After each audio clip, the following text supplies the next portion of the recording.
Welcome, everyone. I'd like to call the October 27th meeting of the Butte-Silver Bow Study Commission to order. If we can have roll call, please. Raylan Brandel. Here. Lori Casey. Here. Dan Dennehy. Here. Mary McCormick. Here. Cindy Perdue-Dolan. Excused. Cindy Shaw. Here. Chad Silk. Here.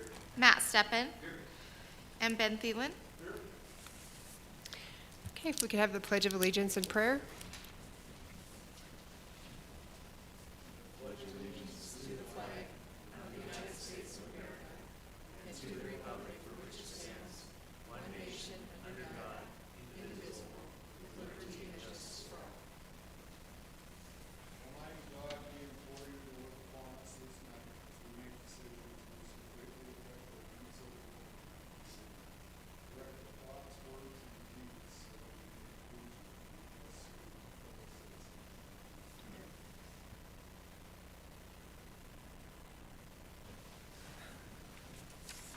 All right, thanks, everybody. If we can have public comment on any item on the agenda.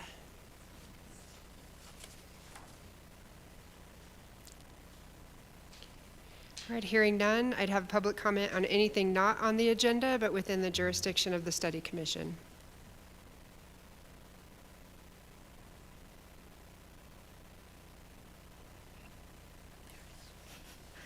My name is Karen Sargent. I live at 3021 Josephine Street here in Butte. Thank you, Commissioners, for giving me this opportunity to speak to you tonight. All reference to experiences regarding the Butte-Silver Bow Career Fire Department are from what I have experienced since coming to Butte. Also, I would like to clarify that these experiences do not reflect on the firefighters in the Career Department, but they do reflect on the officers, battalion chiefs, and fire chief of the Career Department. Some background information for those individuals that were absent from last Monday night's meeting when I first spoke of these issues. In December, I will be finishing my 30th year as a professional emergency first responder. I am professionally trained and have national certification in hazmat operations, public information media relations, instructor techniques and practices, the incident command system and NIMS, and leadership principles, just to name a few. I am also nationally certified in fire finance and contract management, interpretation, and compliance. I also have progressive training in fire attack tactics and strategies, vehicle crash victim extrication, and basic life-saving first aid, progressive CPR, and AED utilization. I've been faithfully serving my communities during those 30 years on 5 different fire department districts and 4 different search and rescue teams. I have fought fire with other neighboring fire districts and state and federal fire agencies, including several tribal fire forces. While serving, I have been respected, trusted, and appreciated by the people I have either served or worked with. I have always acted professionally and have represented my fire departments to my absolute best of my training and knowledge. Since arriving in Butte as a volunteer firefighter, I have been treated with distrust, disrespect, and disdain from the upper administration of the Career Fire Department. The upper administration has done nothing but assume that they know my experience and knowledge level. In turn, I have treated them with nothing but respect and have followed the incident command system while on scene on incidents. I don't remember in my 30 years of service having ever been treated so poorly and unprofessionally. For these reasons, I am respectfully requesting that the Butte-Silver Bow Government Study Commission remove any and all written reference pertaining to the volunteer fire districts, take them out of the charter. Specific sections include, but are not limited to, the following. All of these are in section 7.03, subsection A, subsection D, subsection E, and subsection F. Doing this will allow the volunteers to be subject to current state laws that dictate how each district was established and how they should operate, just like all the rest of the volunteer departments in the great state of Montana. Doing this does not impact the form of government by the definitions and examples given to you by County Attorney Enroth last week. As such, this request may be put forth from this commission in the other changes with no quantity limitations. It's a simple fix, and it is well within the defined scope of this commission. Do you have any questions for me? Ms. Sargent, unfortunately, we can't take questions, but we Okay. will happily have you come back if you wish to visit with us when we take on deliberations about this section of the charter. Okay. Thank you again for the opportunity to speak with you.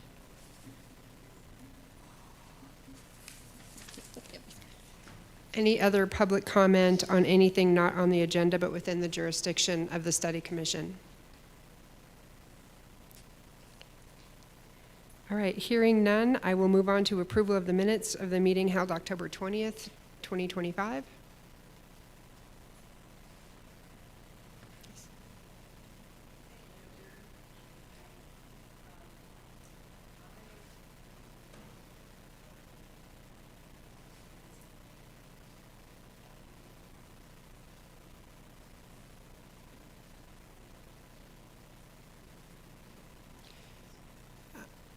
Ms. Shaw, are the changes grammatical in nature and don't change the content of the minutes?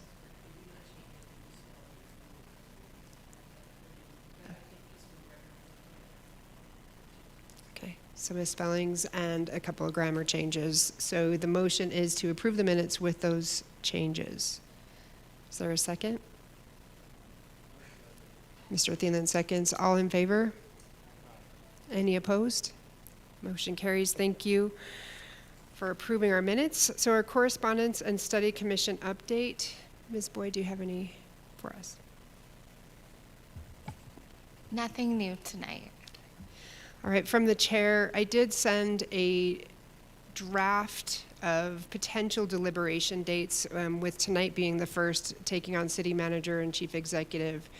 And then next, November 3rd, being reduction of the number of commissioners, and then the questions regarding should they be paid full-time or part-time, districting or at large.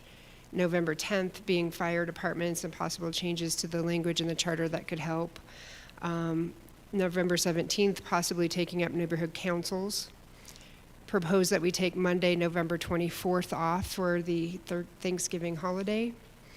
Then December 1st being the coroner discussion and super fund coordinator discussion. I lumped those together thinking that could be useful. And then if we could, I would also like to see if we can get Dan Hollis or somebody to be able to come and talk on December 1st. And then December 8th, looking at our cleanup language and the full charter walkthrough, leaving December 15th open. And then propose that we take December 22nd and December 29th off again for the holiday. So if we want to have a discussion about these proposed dates and topics, I'd like to open that. I did get a message from Ms. Purdue-Dolan that she was looking at possibly moving the coroner's discussion to November 17th. So, I wanted to give us enough time to try to get Mr. Hollis here if we could.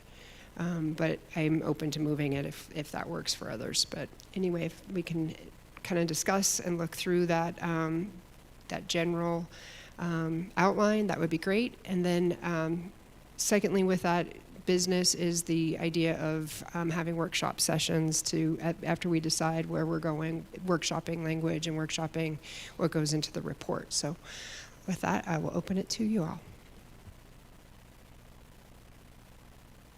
Ms. McCormick.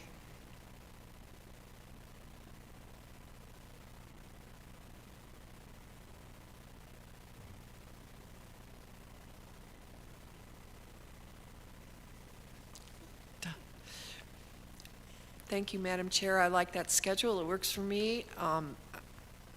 So I'm all in favor. Thank you. Ms. Shaw?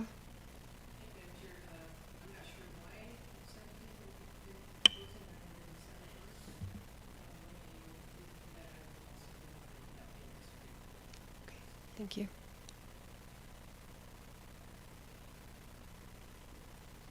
All right, if that's, if we're good to go, we'll go ahead and publish that in our timeline, and then if we can, get that posted online so that folks can know what deliberations we're taking up when.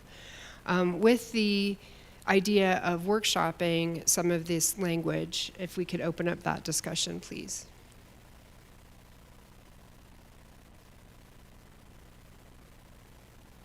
I think last week we had the idea of spending some time maybe on a Saturday or a long session that we schedule, say, starting in the mid-afternoon, where we can spend some time talking about what do we mean, what would we have to put forward in the report, and then what might the language have to look like for the ballot. Now, we're not to that phase because we have another set of public comment that comes before we make our final report, but just trying to imagine how to tackle this beast, I guess. And given Mr. Enruth's comments last meeting, that we could have the 3 questions that were related to form and function of the government, but then we could have as many as 5 more that were cleanup language or languages that don't change the form and function. There might be quite a few issues that this commission might recommend for ballot. So there was an idea that we need to probably walk through them and workshop them in a less formal way and more open dialogue with the commissioners.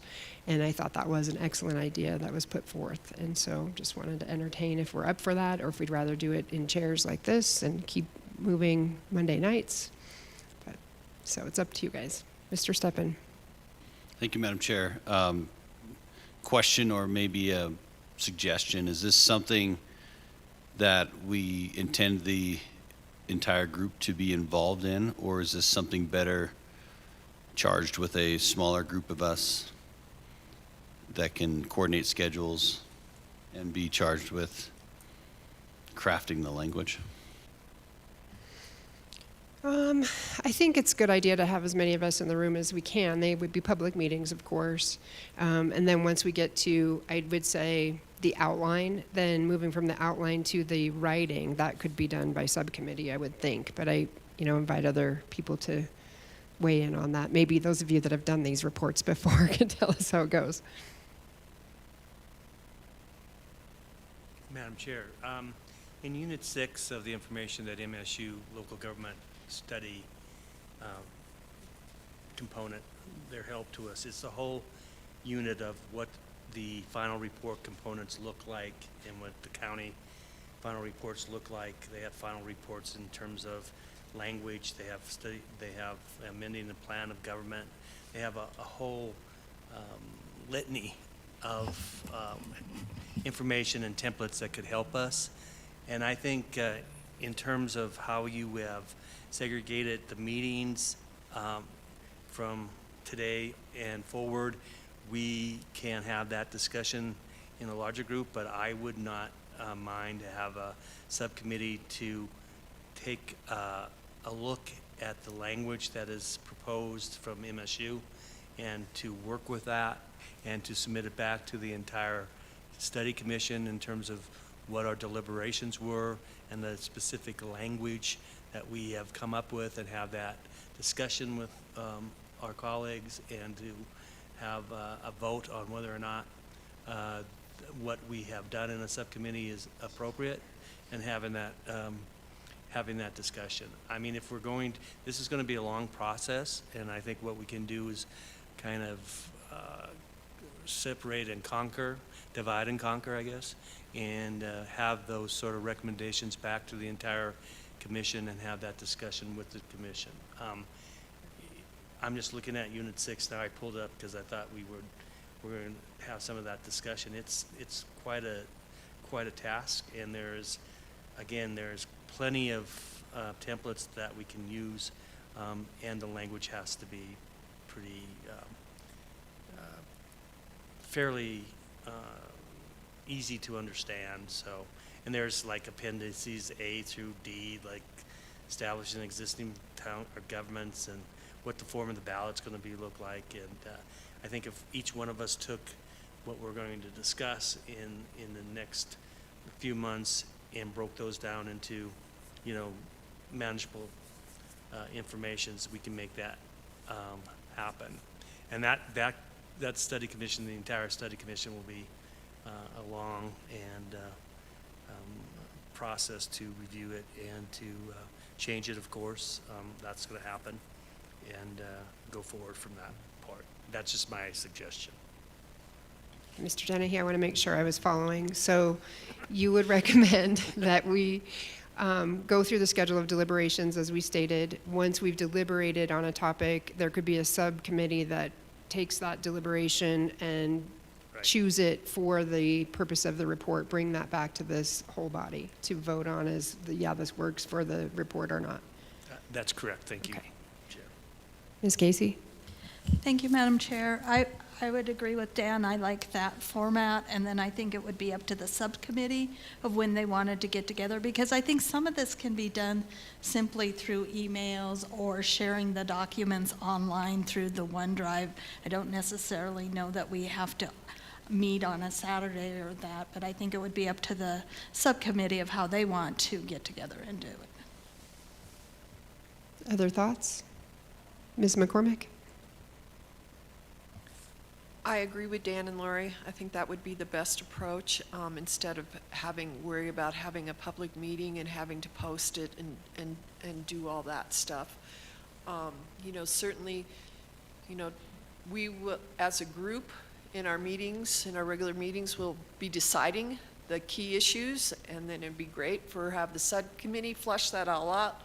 But when we go back and we look at the Unit 6, we're going to have more questions that arise, and then, we'll have the opportunity at another regular meeting to go over that and make final approval. So I just think it kind of only makes sense to do it in subcommittees.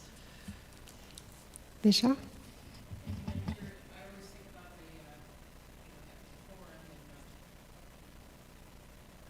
Thank you.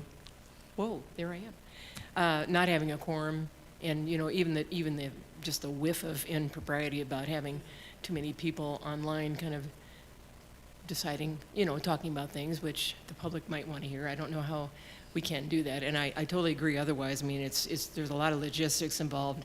Saturday, bringing in this live streaming, the whole thing. But I'm just thinking about, making sure we don't step on any rules of order and business, with that. So just something thinking about. Thanks. Other thoughts?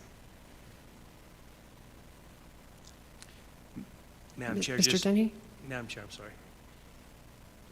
Just for example, it's Appendix D in the sort of template, Unit 6. It says certify and establishing an official ballot for the November, whatever the election's going to be, 2026. Indication to voters, place an X in the box which express your preference. An official ballot language, say the ballot of the amended plan of, and they use the Blue Sky Town Government, so Butte-Silver Bowl, put that in there for that'll be my contribution by changing Blue Sky to Butte-Silver Bowl. And then vote for one, for the adoptions of the amendments to the existing plan of government, providing for large elections at the Blue Sky Town Council proposed by the study commission, and for the existing plan of government with ward-based elections. So with that, one says the adoptions of the minutes, or adoptions of the amendment, which, we're going to flesh that out in terms of numbers of commissioners or chief executives versus city managers. And then again, another affirmative vote for the existing plan, which means chief executive form of government versus the study or the council commissioners. So that's kind of you have to do some wordsmithing there, and that's what we would come back to the entire commission saying, does that sound logical in your minds, or did we miss the boat? So just for example, what we're talking about here tonight. So. And to follow that up, I think in the subcommittees, the comparison chart and the proposed forms of government would be well done in a subcommittee and then brought back to the body for us to deliberate if that subcommittee has captured all of those pieces correctly, or if there's changes we'd want to make.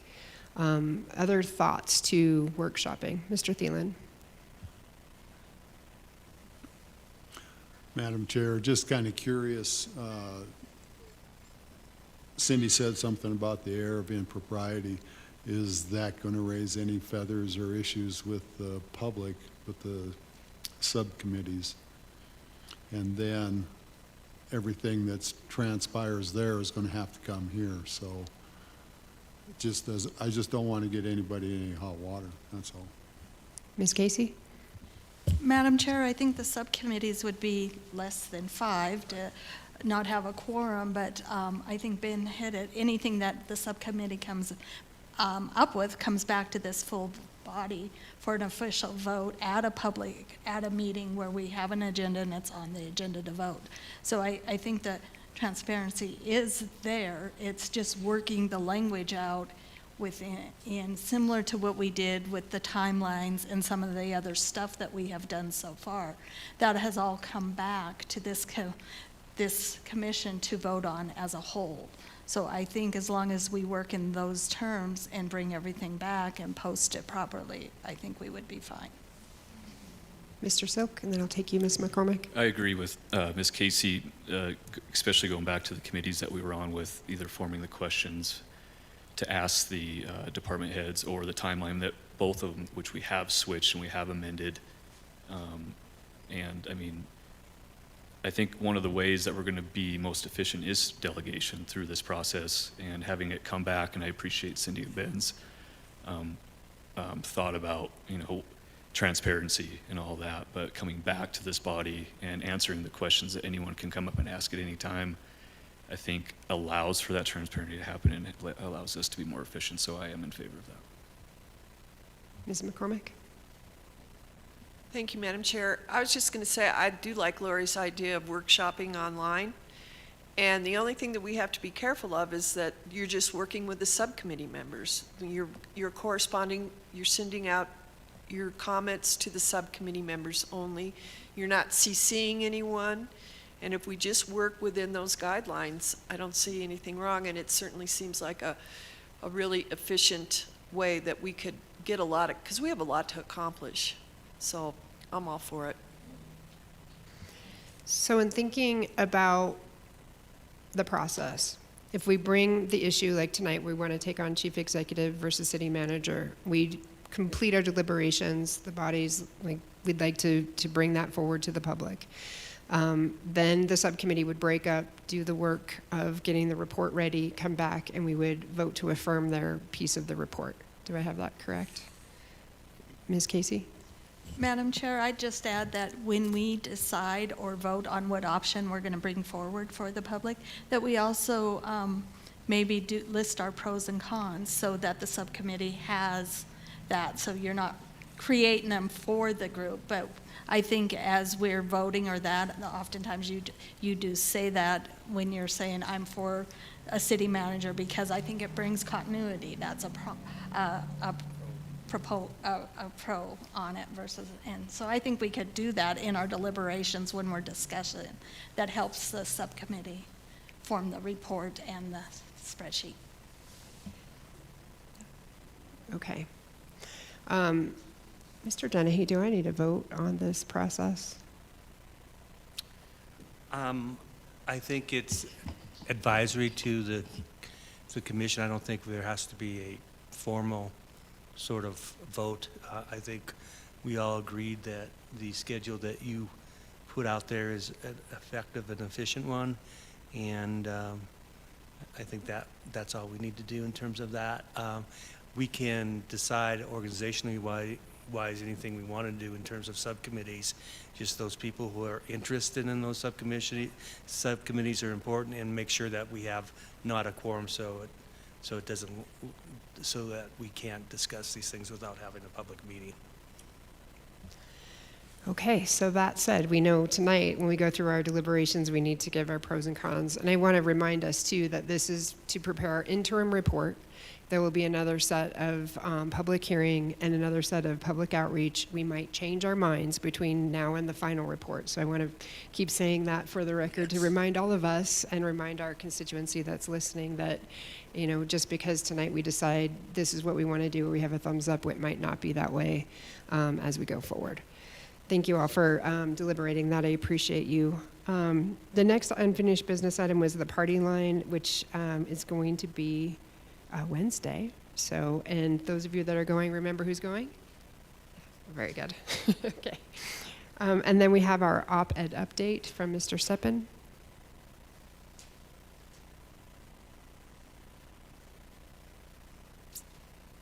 Thank you, Madam Chair.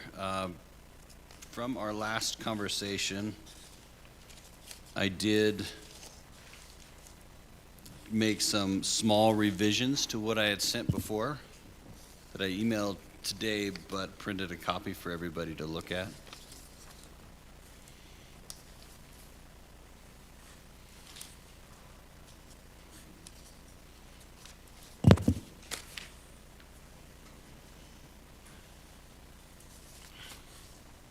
Thank you. As I mentioned, it's essentially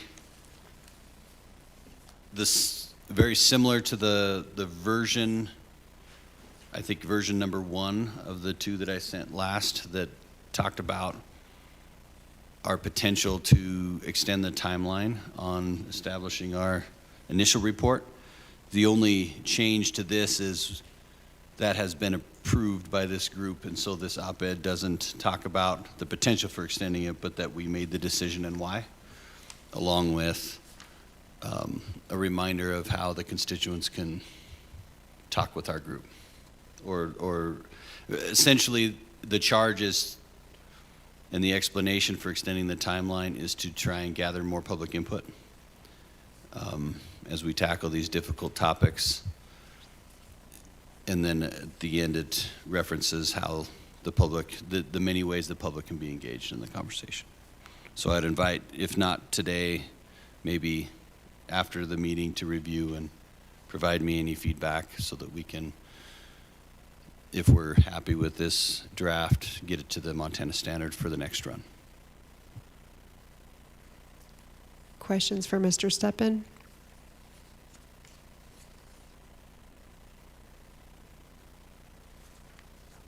Ms. Casey? Thank you, Madam Chair. Madam Chair, I think this looks good. The only thing I would do is under the mail, the comment letters, I would add a room number. Annie, do they go to your, with the address? Because oftentimes communications can get lost if it's just the 155. Annie, is it to you, the Chief Executive's office? So they can mail it and it will go in with our budget department and they'll put it there. We actually have a box for the study commission. It will go there. It can also come to the chief executive's office, but we do have a box that mail goes to. Mr. Steppen? One other comment.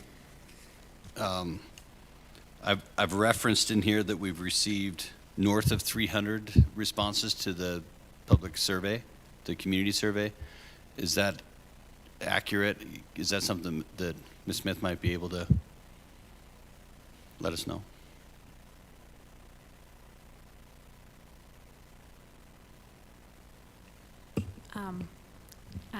Chairperson, yes, so I have kind of a summary here. I was going to pass these out. Madam Chair had asked me to create just a really short summary that talks about just the issue you guys are discussing tonight, which is the chief executive versus city manager. Let me see if that's enough.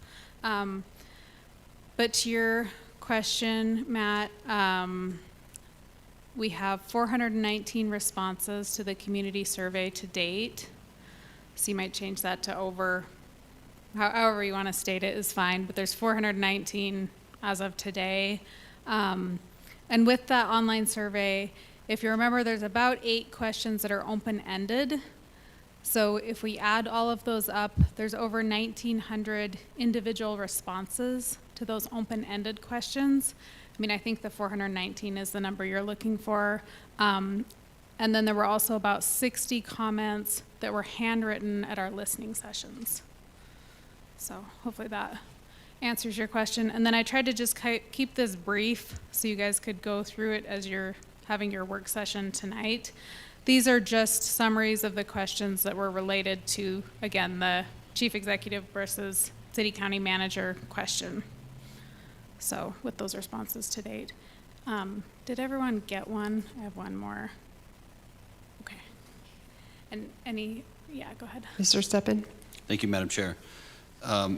And what I had referenced in here was that we were seeking 375 to get a statistically reliable sample. So it sounds like we've reached that. So maybe I'll revise the wording in there that we're not necessarily trying to reach that statistically reliable, but still seeking the public's input. That's correct. Really? I'm sorry. Thank you. Ms. Shaw. I know my chair's been empty for a while, but come on. Just kidding. Thank you, Madam Chair. Thank you, Shauna, for that. I am really excited about that, those numbers. So the open-ended questions, you said there's like over 1,000. What do you think we can do with those? I mean, are we going to put it, are they all different, or did you see any kind of a common thread between a bunch of them, or just curious? Yeah, thank you for the question. So at this point, what I plan to do with the open-ended questions is to try to summarize them as best I can in, 2 or 3 paragraphs, something that's sort of digestible. One thing I've also done is kind of pulled out a couple of comments under each question that might be sort of representative of a theme. And then on the back of this public involvement report, you're going to get every single response. And a lot of them are sort of bullet points or one word. Some are longer, but I think you'll want to read through them. So that's kind of what I plan to do at this point. Yep. Any more thoughts on the op-ed? Thank you, Ms. Adams. Yep. Thank you. We'll probably have you back up in a minute. Okay, so if there are no other comments or questions on op-ed, I'll be moving on. Ms. Casey, you had reminded me that we have Exchange Club tomorrow, is that correct? Madam Chair, yes, that's correct. I believe it's at noon tomorrow. And I think I am the only one signed up to attend at this point in time. Cindy? Okay, thank you for taking that on. We appreciate you. And we hope you'll be there too. All right, so moving on to our new business, we'll work into the deliberations regarding the city manager versus chief executive. And I think it's fine to let this comment period or this deliberation be open. And I liked your idea to list your pros and cons, things that you like about it, things you don't like about it. If we need to structure, I'll just go per seat and have you comment, but rather I'd like to let it be open at this point. Is there any objections to that? Okay, so seeing none, who wants to open it up? They're also very quiet. Mr. Thielen.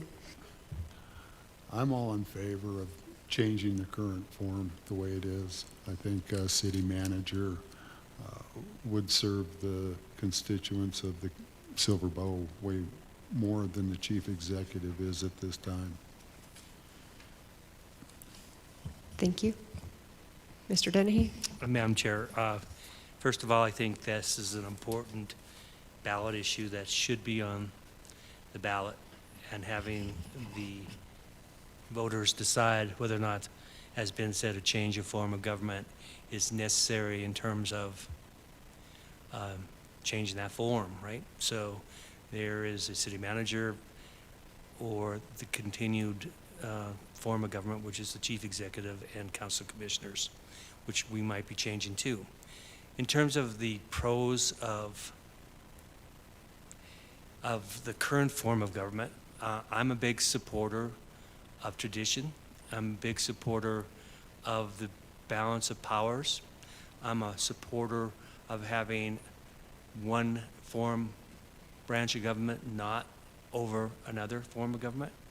I think if we go to a city manager form of government, that balance becomes imbalanced.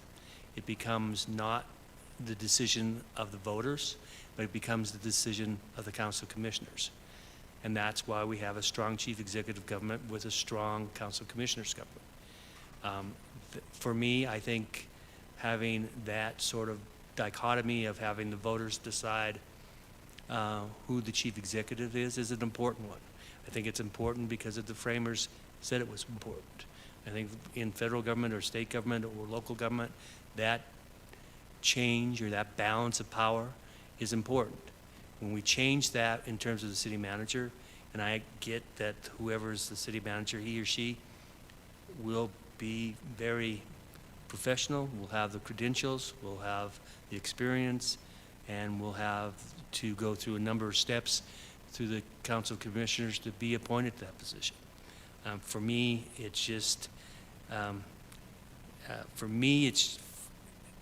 it's just tradition that not having one branch of government over that is stronger than another branch is important. We see it in our federal system and in our state system. It's not a perfect form of government. When you have one party, and we don't have parties here, we are nonpartisan, but one party that is in charge of the House and Senate and the Office of the Executive, things happen fairly quickly and kind of give a rubber stamp. When there is dichotomy and debate and thorough thought, like the framers want it, I think we got away with that, from that. So for me, I think probably a minority, but that's okay. I think that the current form of government, having a chief executive that is in the equal stands of the Council of Commissioners and equal stands with the judiciary department, this branch, is really important. I think if we go to the city manager issue, then that power is given up, is taken from the chief executives, the executive form of government, and given to the legislative form of government. But that's okay. If the voters of this community say that's what we need, that's the change that they're voting for, I'm more than happy to continue to support that, or will support that. You know, I heard in our debates that I think that when we reduce the number of commissioners to whatever number that's going to be, you have the opportunity for the Council of Commissioners to not have a consensus of 12, but a consensus of 5 or 6, which is a lot easier to get that sort of debate and negotiation going on with the executive branch. To have 7 out of 12 of any form of government or any places we go in meetings is almost unheard of. But I think reducing the number of commissioners so they have a consensus that can have that decision and negotiation with the chief executive form of branch is important.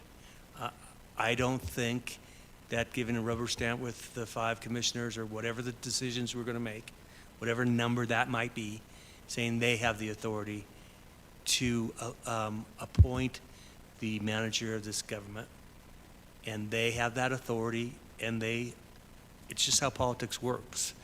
If it's 5, 3 of the Council of Commissioners are going to have to be on your side. And if you get 3 not on your side, then what do you do? So it's important.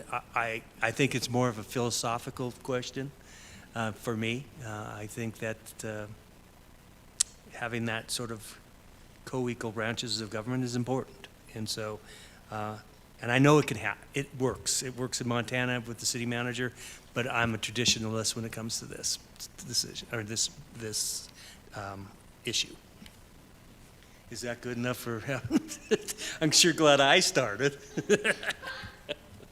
Mr. Thielen started, Oh, that's right. I'm and sorry. he wants to follow up. Yeah. Mr. Thielen. Well, just one question for Dan. And through your little sermon here, Thank you. which I thoroughly enjoyed, Thank you. but I didn't hear any mention of a mayor. And I thought in our previous discussions that the mayor would be elected and eventually somehow be the tiebreaker for whatever number of commissioners we decide. or not us, but the voters decide. So are we really losing that chief executive because the city manager is just going to do the day-to-day operations, or the council and the mayor are still going to have final say on what the manager does?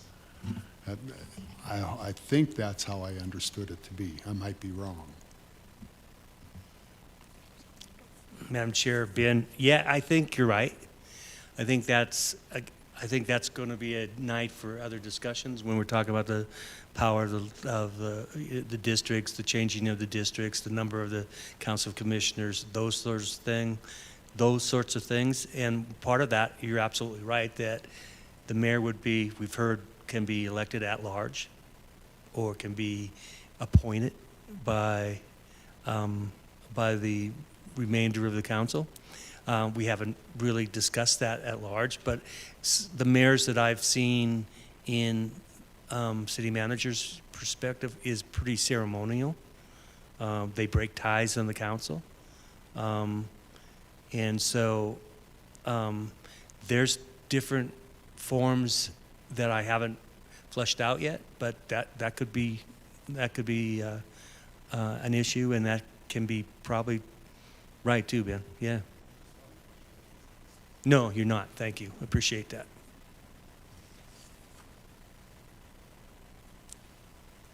Ms. Shaw? Thank you, Madam Chair.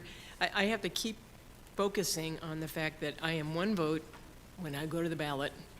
You know, I'm trying to keep as neutral as I can, which is difficult. You know, we all have our own opinions. I love the idea that we present pros and cons of both sides, because that's what we really need to do, is present that to the citizens.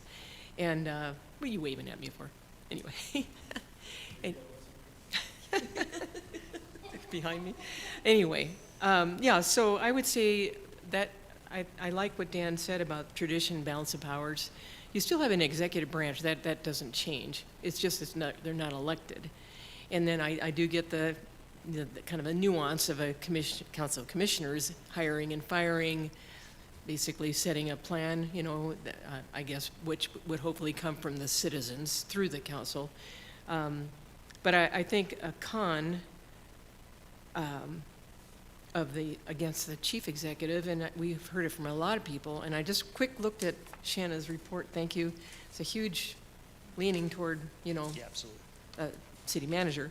But one of the cons of the chief is that continuity. That word just sticks in my head all the time about continuity. And you know, I had to get reelected 6 times, 4 times, 5 times, whatever it was. And you know, hopefully with my institutional knowledge after 16 years, I had some continuity, but you just don't know. Mm-hmm. And it's just so frustrating. I sat as chair under 4 different chiefs, and you know, it's like a box of chocolates in a lot of ways, great, everything in between. So that continuity just really is important to me, and I think that would be one thing that we want to make sure that we consider as something to recommend, or we're just recommending to the citizens. And then they can be, I hate to use the word hired and fired, but basically that's what it comes down to. I mean, that there is an option. We're not like stuck with somebody that it's either they are just overwhelmed or whatever it is, you know, or just can't meet the citizens' needs. So I think that's important, and there's always, you know, good and bad sides to that as well. But just taking it out of the politics and the elected official portion. The commissioners are different because they represent districts, and I think it's not quite the same as a chief executive being elected by the general public. But just keep in mind the pros and cons. We need to make sure we put those out there. And I personally think continuity and the ability to have an option if things aren't working out with whoever's chosen. That's my thoughts. Thanks. Ms. Casey? Thank you, Madam Chair. I was going to say the same thing as Cindy, is that within the summary that Shanna gave us, and also with the department heads, and that we heard a lot about a city manager and the continuity of bringing that forth versus changing potentially every 4 years. So I think one of the cons with a chief executive sometimes is they do each newly elected chief executive has a little bit different agenda that they want to go forward with, which sometimes changes and causes departments to change. I also agree with Dan. I worry about the balance of power, and when I read through some of the charters that have city managers, some are basically, if we don't like you, you're gone. And I don't know at what point we put that language in the charter, but I do like what Bozeman presented in their charter, that if we do present a city manager option, under Bozeman, if they wanted to get rid of their city manager, they had to list and go through a process of the reasons why. So it just couldn't be, well, we didn't like that particular decision. I think that's important to help with that balance of power. We heard from some of the commissioners that they feel like they adopt an ordinance and it doesn't get followed. I think it's easier to follow up with a city manager of why that's not happening, or to keep things flowing. So I would think that's a pro on that. Thank you. Mr. Silk. Thank you, Madam Chair. Originally, being so new to just politics in general, one of the reasons that I ran for this position was to learn about local government, and it exceeded my expectations. To be in a seat here that has a vote to change the entire structure of local government was, it seems a little daunting, but also exciting at the same time. I was also with Dan when it came to the separation of powers, and just from other communities around the state where there was some situations where city managers were just let go for some interesting reasons. And I think as we've done our homework, we also see that. And Lori brought up a good point. There are a lot of city managers in the charters that we were given, and there's some good language in there that might help with that separation of powers. Like Lori stated, there might be a 15-day grace period where a city manager can come up and defend themselves. And then in other language, it says the next meeting at the Council of Commissioners, they can let the city manager go. With such a huge change, if we are going to go to a city manager, I think we would all be in support of making sure that there was some checks and balances in there that helped with some autonomy for the executive side of the branch, even though that they're hired by the legislative side of the branch. I've been in local government for about 17 years now, and Lori nailed it when she spoke about this much earlier, that Ms. Casey brought up an example of how the one department was going to go ahead with some software or trying to get a plan done, and then maybe, every 4 years that did change with the priority of the chief executive that came in. And that is really hard to plan for department heads when there's long-term planning that comes out there. I like for a pro the consistency of a city manager, the longevity that they could bring to the table, but also the short longevity of using Butte as a stepping stone. And we heard that when we were interviewing our department heads, that a city manager could be using Butte-Silver as a stepping stone, and that really just bothers me. But just because that bothers me doesn't mean that it's not what I feel is the right thing to do. They have an education that potentially could let them hit the ground running a little bit faster than some of our newly appointed chief executives, and the ones that the ones that have been here while I have been here have done a phenomenal job, and I don't even know how they do it. I honestly don't. I know that they have to rely on the department heads to get it done. That's really how I think they get it done. I also spoke with Dan Clark and Ashley from MSU about a different topic, option 1, option 2, charter form of government.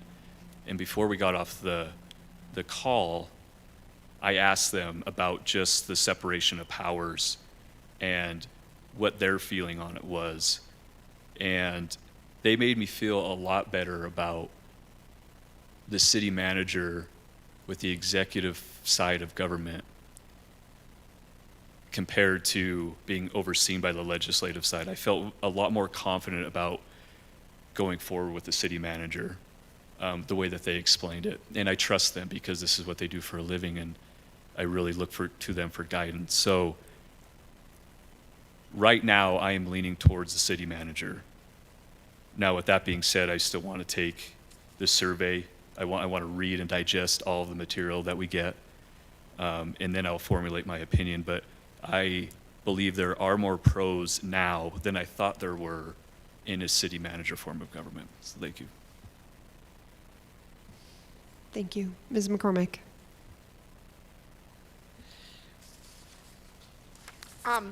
You know, I really feel strongly, like Dan, about tradition, and it's really hard to give up that elected position for me, but it's something I guess I've come to accept as a necessity. And sometimes when we talk about balance of power, I don't think we have a very good balance of power between our legislative and executive branches right now. You know, that just because everybody's elected doesn't mean there's a good balance of power. It's very skewed from the things that I've seen. You know, as someone that worked as a Butte-Silver employee, I came in I worked under 3 different chief executives, and oh my gosh, I got beat up. And it's not fun when you're doing the duty that, you know, a job that one chief executive wants you to do and promotes you to do and asks you to do, and you do your best, and then somebody else comes in and so it's very, very difficult, and that political change is hard, and you would hope that a city manager would be somebody that could, you know, have a broader vision and not be pressured by outside forces. That'd be what would be the best to have an efficient, effective government. So that's my opinion. But I was kind of hoping tonight that we were going to flesh these ideas out and come to some conclusions about what we wanted to do. And maybe I'm wrong, and maybe we're going to wait to some other time, but if we're going to start formulating ballot issues and things like that, I mean, I guess I'm concerned about when are we going to be making decisions? When are we going to be voting on things? Ms. McCormick, I hope we would get to voting on whether or not this issue is going to be one that we're bringing to the ballot tonight. And then I think we could start framing out or outlining the changes that we think necessary, but then to the points that our colleagues made, you know, subcommittee, that deep work. You know, I'm looking at Chapter 4. It's its own chapter regarding the chief executive. So there's a lot of work to be done, and it's not just one sentence or 2 sentences. We're changing a whole section. So I think to answer your question, I would like to have us have a vote that this is one that we agree needs to go forward to the voters for them to vote on or not, and then workshop what that would look like. Does that sound reasonable? Okay. And Mr. Steppen? I think I'm last. This is, I was really looking forward to getting to this part of the conversations, by the way. And I love hearing everyone's perspective. This is a difficult topic. I think that anytime you can find the most qualified person for a job, it's a good thing, right? I think fundamentally, I believe that's true. Where I'm struggling with that concept, and I don't know if it's a traditionalist sense or what, and it's a little bit different than what some of you said, but I really like the idea in a free democracy that anybody can step forward and raise their hand and be considered, right? And so under our current chief executive model, anybody, if you're 18 years old and a member of a citizen of our county, I believe, right, can step forward and raise their hands, and the voters get to decide if that person's qualified or not. And I like that. There's something about being more restrictive in our local government than our federal government, right? to be, you can raise your hand to become president of the United States, but maybe not to be, the head of our executive branch in Butte-Silver Bowl. If that's the path that we choose, right? And so, but that being said, I think the responses that we've received have been fairly overwhelming on this topic, at least through survey and through our public forums, our open houses, our department heads, and it works in other communities in Montana. But just to give my opinion on where I'm struggling with it, it's that idea that anybody can step forward. Thank you. Ms. McCormick? And that's the biggest thing I struggle with. But then I just want to say that our county commissioners are still going to be elected officials. We're still going to have elected officials doing a lot of our work. And another thing that I've struggled with is having a mayor. And we're just going to elect somebody and pay somebody to kiss babies and go to meetings. That's kind of... So I think where we can maybe do some creative workshopping is what we're going to have that mayor do if we're going to have a mayor. And are they going to be part of the executive branch, but they're going to sit on the Council of Commissioners and they're going to break tie votes? Are they going to, I think in Helena, the mayor is part of the commission and votes on things like that. So, I think we can think a little bit more about how we can make an elected official that isn't a chief executive have more power and more responsibility, but still leave those big organizational, things to someone that is better skilled at it. Thank you all. I have a couple of thoughts as well. So regarding the executive branch, we still have all of the other executive officers who are voted: our county attorney, clerk and recorder, clerk of district court, superintendent, sheriff, assessor, coroner, treasurer, auditor, etc. So thinking about that balance of powers, I think we still have a lot of representation by voters. Not to diminish the argument that the chief executive not being elected does take away some power in that executive branch.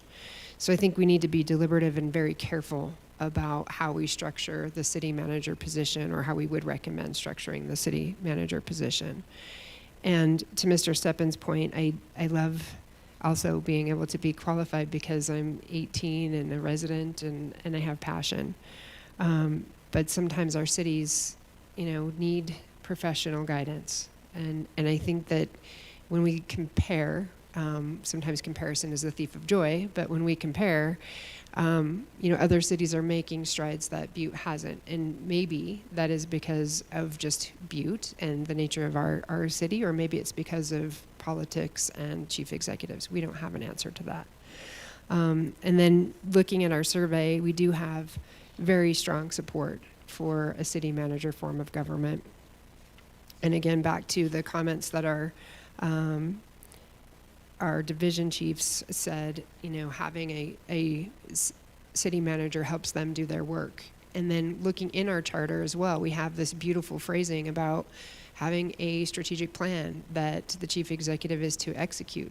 But yet that strategic plan seems to change every election. And so perhaps the strategic plan being the guiding document that the legislative body is working with and the city manager is responsible to implement would be a better form of government. It might be more efficient. And it might be more transparent as well, because we're not constantly changing what's in that plan. As to the work, Ms. McCormick, I appreciate this. I am feeling that we have a lot of work to do in imagining what Section 4 chief executive would look like, or a city manager chief executive would look like. And then also, I think it does tie back to the mayor or city number of council of commissioners that we would have. Ms. Casey. Thank you, Madam Chair. I'd just remind us also, we received a document, it's entitled Role of City Manager, MCA, and Montana Municipal Charters. So MCA lines out a lot of the responsibilities for the city managers and also the mayor. And to Mary's question, according to the state law, the mayor is a part of the commission, so it would be the legislative branch. So I think we need to, I think there's several ways to go at this, but I think we need to go back to the roles and responsibilities in state law. And then there was some charters that had city managers in there. That's where I had found where Bozeman, if you want to get rid of your city manager, you actually go through a process, there's a public hearing, and you list the reasons. Others just say you serve at the pleasure, basically, of the commissioner. So I think we have some good information that we were provided. So I would just remind us that we need to probably go back to state law, start there first, and then add from there.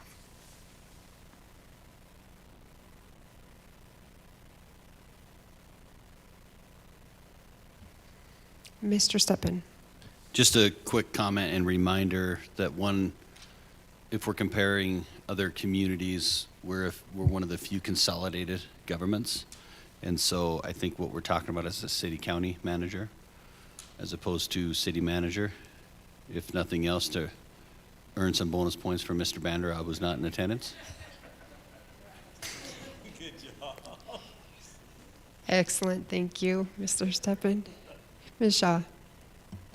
Thank you, Madam Chair. I totally agree with Matt. And, I went through that salary survey. It was so interesting. And I even asked Google, what other towns are similar to ours in population? Well, they don't break out city and county. So Helena was like 38,000, but Lewis and Clark County was like 100,000 or something ridiculous. So it's really hard to compare, and not just salaries, but just population, basing that as a kind of like a foundation for how we're doing this. And we're just really unique. That is in Anaconda, which has, I don't know that many people either, about 6,000 or something like that. But yeah, so it's difficult to compare us with other cities, municipalities, and counties. Yes, Ms. Casey.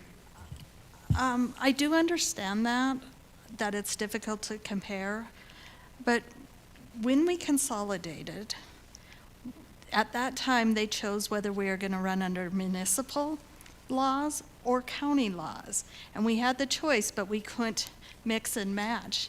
And I think a lot of our departments, Dan, you can correct me if I'm wrong, but like Public Works, the Planning Department as far as zoning, a lot of our departments run under the municipal laws.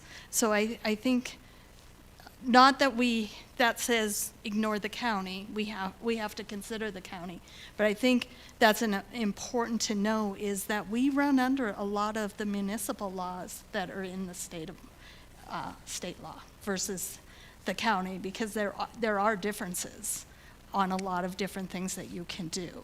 And when they did consolidate, a lot of them were chosen to use the municipal laws.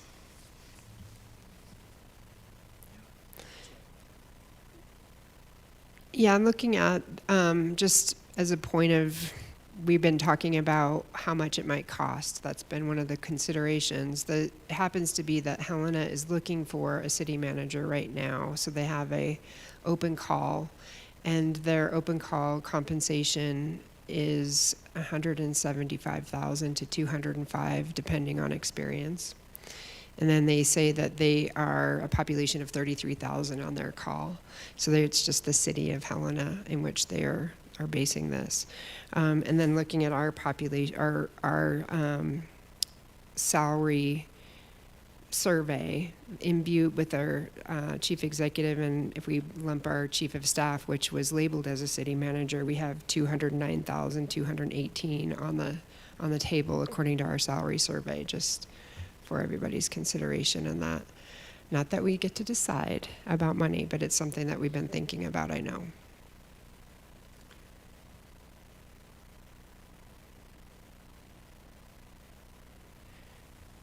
What else, folks? I don't know what to do next, I guess. In terms of thinking about the work, Mary, did you have a thought in terms of what else you'd like to discuss, or directions you want to take this? Well, I do think we need to, I would like to make some parameters tonight, and then, and I don't know whether it would be best to say we're going to have a subcommittee work on both the chief executive to city county manager and the council of commissioners issues, if we, to have those two things be worked on by one subcommittee, because they're kind of interrelated in some ways. That's what I think. But otherwise, I think we need to set some parameters of what we want. We need to have a vote on whether we want to have this issue. I think we have to think about, I think Lori's made some good parameters on deciding that we need to have some guidelines for the removal of a city manager. I think we just need to talk about the mayor's position a little bit, but that would go over to the county commissioner, and then I think we should send it to a subcommittee to start working on it. I think the charters that we've had as examples too can help guide that in terms of the language. We don't have to reinvent it, right? So there's great language that's out there that the subcommittees could pull from, making sure that we note that we're city county manager. And also using MCA as that guideline, and then you said municipal code was where we drove most of our stuff. So I would entertain a motion in regards to, is this an issue that we would like to bring forward for our report and the voters? Ms. McCormick. I would just like to make one more comment. You know, when the subcommittee put something together, you know, it's going to come back to us all, and we can still make changes. It's not like we're giving them the authority to make the decisions on everything. But for me, I think if I had a document in front of me that then I can start making some more decisions, and it'll be easier that way, and I think it'll move us forward. I agree. I like that as well. So the motion that I'm asking for is if we want to put this forward to the voters. Ms. Casey. Madam Chair, I would make a motion that we put forth to the voters' language to see if they do want to have a city manager form of government. And in addition, we form a subcommittee that would outline the duties and responsibilities of that city manager. Is there a second? Mr. Steppen? Well, I think we'd probably need a second to open up for discussion, and I've got a comment.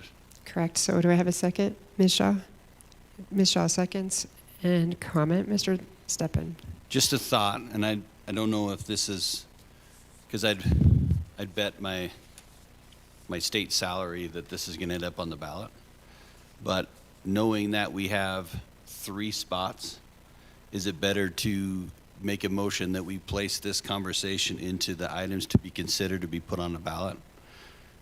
And maybe not eliminating one of 3 tonight with topics that are probably passionate to people still on the to be discussed. And then once we have an opportunity to discuss those items, decide at which of the that are in that bucket make the final 3, or are we ready to say that's one of 3? I guess is more a question than anything. Great question. I think it goes back to that kind of gray, confusing conversation we had last week, where we have 3 questions that are about change of form of government, and then the other questions can be in addition to change of form of government. So we'd imagined that there's 3 that are pretty obvious change of form of government, this being 1, number of commissioners being 2, and then the third was how we elect those commissioners. Is it a part-time or full-time, and are they district or are they elected at large? Does that answer your question, or you think there are more that are change of form of government? No, I guess what I'm saying is if we make a motion and vote to put this to the voters, and then something comes about in our conversations going forward, have we painted ourselves into a corner? Mr. Thielen? Madam Chair, if I recall Mr. Enruth saying that, we can have the three, but then you can have several more in each one. So you're going to have more than the one question on the one ballot change. But you could also change the charter to amend that in a certain way too. But as far as this, it's already, with the survey taken, it's already showing that people are not too happy with the current form of government. I myself, and this is just a comment, I don't think that it should be put on the ballot as of yet to make that motion. So if that be the case, I'm going to be against it until we fully explore more options of what we have going on. Ms. Casey? Madam Chair, I think we have to move forward in some fashion because we have to get the written documents so folks can make a decision. I think that my motion, if I need to reword it, I'm willing to make a substitute motion. But I think we need a motion to, this is what we're going to work on so we can go forward. We do a preliminary report that goes out to the public. If the public comes and says, hey, we don't want this on at all, we're going to be taking that off based on public comments. So it wouldn't be the final report. So I don't think we're painting ourselves in a corner, but I'm willing to reword my motion. But I do think if we have to move forward, we have to get something down on paper. We have to look at what we're going to do, or we're not going to get this report done in time. That's just my feeling. Thank you. Mr. Silk, and then I'll take you, Ms. McCormick. Thank you, Madam Chair. I hear what everyone's saying and not painting ourselves in a picture, not voting for it. I think a simple amendment to Lori's motion of carrying this forward, this body believes this is an important topic that will be sent to the subcommittee, and the subcommittee will return back with its findings of whatever we need to potentially put it on the ballot, just to have it ready so we can get things moving. I think that all of us could be in agreement with that, at least, maybe. Thank you. I suspect that the motion amendment could be about putting this in the preliminary report. Madam Chair, I'll make a substitute motion that we put in the preliminary report the option of a city-county manager form of government, and prepare a subcommittee to do the write-up for it. Thank you. So, Okay. So I have an amended motion, an amended second. Discussions on the amended and amended. Sorry. Robert's rules are so fun. All right, so I'll call for the question. All those in favor of moving this forward to our preliminary report and seating a subcommittee to discuss the city-county manager and bring that information back to the body? Aye? Aye. Aye. Aye. Any opposed? Okay, motion carries unanimously. All right, so now we have work to do, and I think the next piece is going to be sussing out who would like to be on the subcommittee. Mr. Dennehy. He's like, I will do it. I thought you were talking about procedure. oh, I'm sorry. Yeah. Sorry, I fell asleep there. I am conscious that Ms. Dolan isn't here tonight too, so if it's okay, let's kind of convene, and I'll poll you about who would like to be on the subcommittee. We can have 4 members, and I think everybody would want to be part of it, but we need to make sure that we're using time wisely, and people are available. Mr. Dennehy said he would like to. Anybody that else would like to tonight? Ms. McCormick?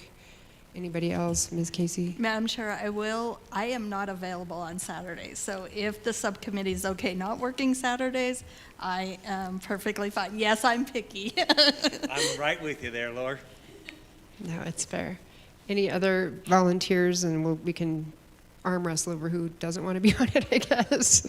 This is what I was worried about, is that everybody wants to be on it, but we'll work that out. Any other concerns or questions about that piece? All right, so that was quick. I can't believe it's only 6:14. Public hearing, we do not have one. Any other scheduled matters? We don't have one. Any other scheduled matters? Yes. I was just, when I was looking at some of the options that Shannon has put out, I think had said potentially the Elks Club maybe wanted us and some of those others. Do we have dates for those, or where are we with those, some of those other outreaches? Ms. Adams?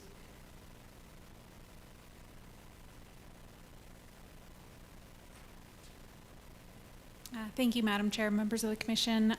There were a couple that I reached out to that I haven't heard back from. I can reach out to them again. I think the offer from KBMF to do their news hour still stands, if that's of interest to folks. But I can follow up with those other two. Right, thank you. Thanks for bringing that back.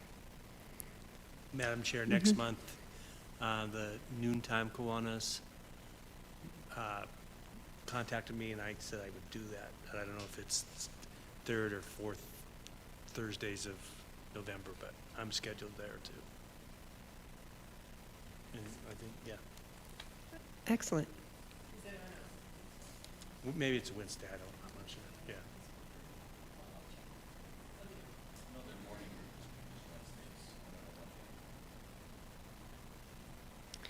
Okay, so we're going forward with announcements. Our next meeting is November 3rd, and you all have a preliminary report right now. Just kidding. I'm sorry, I'm just kidding. But the next deliberations will be about the city commission structure, or excuse me, the city county commissioners, the number of commissioners. That will be the next deliberation. So if we can come prepared with our questions, thoughts, background information. If there's anything that you've run into that maybe we have forgotten about, please share that with others as well. With that, I'll take a motion to adjourn. Okay. I have a motion and a second, so I'll say Sean Thielen. Anybody opposed? Okay, thank you all. 6:17 and we're out. That's good. Great, good job. Is Party Line Wednesday? And Matt and I and Jess, oh.